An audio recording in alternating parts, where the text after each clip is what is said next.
ఈ సప్లిమెంట్ చూసే ఉంటారు అండ్ ఇది కూడా చూసే ఉంటారు. ఈ రెండు కామన్గా మీరు చాలామంది దగ్గర చూసే ఉంటారు, multivitamin and fish oil.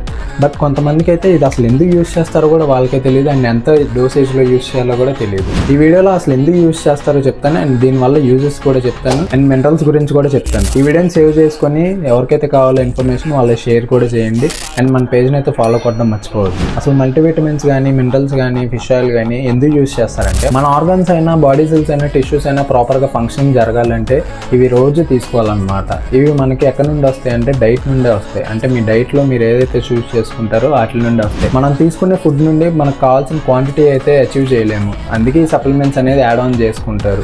And fish oil కూడా డైలీ ఫిష్ తినాలంటే అది సాధ్యం కాదు కదా, అందుకే సప్లిమెంట్ అనేది యాడ్ చేసుకుంటారు అనమాట. ఈచ్ ఇండివిజువల్ వైటమిన్కి ఒక్కో ఈ బెనిఫిట్ అయితే ఉందన్నమాట మన బాడీలో. ఏ గోల్ అయినా సరే ఈ సప్లిమెంట్స్ అనేది మీ డైలీ లైఫ్లో ఉండాలి.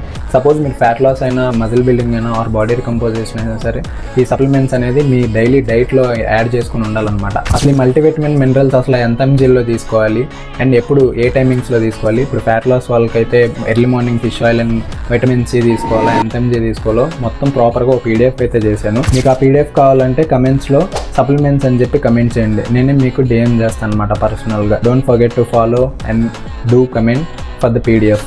Thank you for watching.